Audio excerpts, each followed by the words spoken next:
I had to make a reservation 3 days in advance because the cinema was completely filled.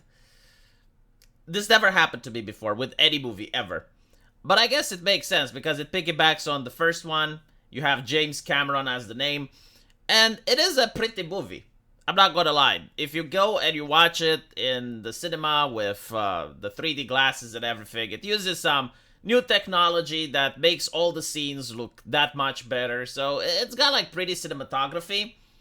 But from a story point of view, I gotta say, I have mixed feelings. Like, for half of the movie, I was entertained until the whale comes in, and after the whale, I was bored to death. It's not for everyone, let me put it like that, okay? I was really turned off by the incredible anti-human message that this movie has. There is nothing redeemable about humanity in this movie. Like, humans are being viewed as the bad guys. In fact, they're even called demons by the main characters, right? And you can see that the director, like, he wants the Na'vi to be absolutely perfect. Like, they're like the flawless creatures in the galaxy. They live in perfect harmony with Mother Nature. They don't need technology because their medicine is so much advanced than what humans are capable of. They don't even go to war with each other. There is no inner conflict amongst them. I don't even know why they have weapons and warriors, to be honest, because they are absolutely perfect in any way, while the humans are evil in every way. And what's interesting, okay, like, I watched the Oscar So White movement, and I understand that diversity is very important, and I was looking for that, right? I was looking for the diversity, because I can't enjoy a movie without it. There's almost no diversity amongst the human. Literally, every single human is a cisgender white man. Again, I shouldn't notice this, but like, the media wants me, like, it begs me to notice. I have been raised to an alternative consciousness. I have become woke. I have been awoken to the racial injustices amongst me. And when I watched Avatar, every single human, with very few exceptions, straight white man. I don't think there is a single black person in the movie that's a human. And yes, again, like, the humans are very evil. Now, one of the things that made me laugh is the fact that they want you to care about a whale. And they even set up this emotional scene where the whale gets harpooned and it's got like this little baby, and I just didn't give a fuck. And I looked across the cinema, like, literally no one cared. Even the children, like, there were some children sitting in front of it. They didn't seem to be moved or touched by it. It's a fucking whale. And then they have to go and explain, yes, but it's like a very intelligent whale. It does philosophy and spiritual. Can it split the atom? Okay? Like, can that whale split the atom? No? Then fuck off. I don't care.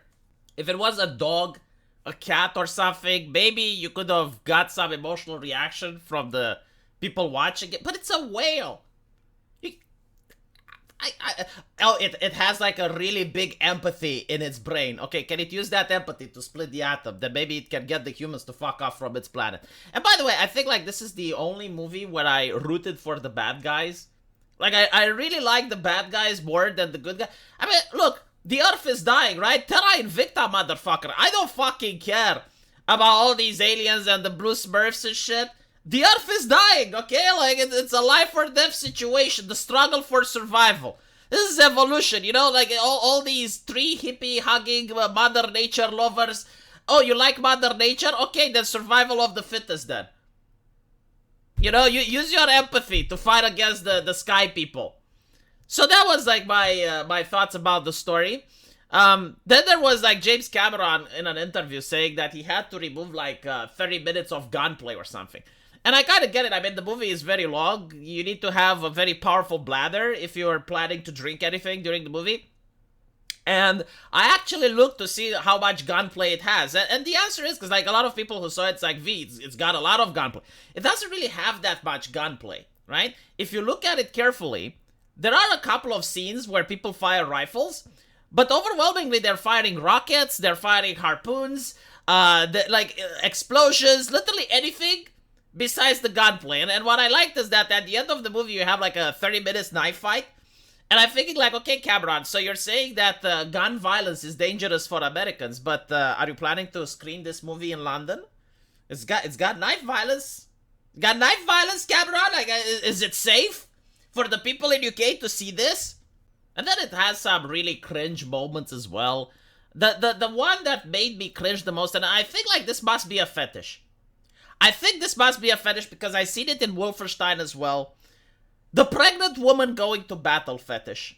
Like, normally, this does not happen. Okay? Like, if you know anything about pregnant women, you will see... Like, let's say you watch the news, right? And there's a burning building, and you have the firefighters taking the pregnant woman out, saving her, right? Do you know what she's doing? She is holding her belly while she is getting out of the fire, because that's the maternal instinct, right? Is to protect the newborn. She would not position herself in combat if it can be avoided. But again, like you get this in the Wolfenstein game, and I feel like there's some more woke productions where again it's like getting the pregnant woman into battle. And I'm thinking, like, who likes to watch that? Is that something that the public wants to see? Like, do they think, oh, what a strong, independent woman? Or do they think, oh, what a fucking moron? What an idiot. Why is she jeopardizing 2 lives, you know? I mean, I get it if the woman is cornered and she's got, like, no other choice. But, like, here, she's volunteering. Like, she wants to go to battle and she's pregnant, and I don't understand. It's so fucking cringe. And again, I think it's a fetish. This is the only explanation that I have. But I guess there is one based message that the movie is pushing. There is one message that I agree with, that Cameron is trying to teach us. And it's got some minor spoilers. Like, if you don't want to hear it and you want to watch the movie, maybe you should stop here. But apparently the whales, they are incredibly pacifistic. To the point where they will not even fight in self-defense.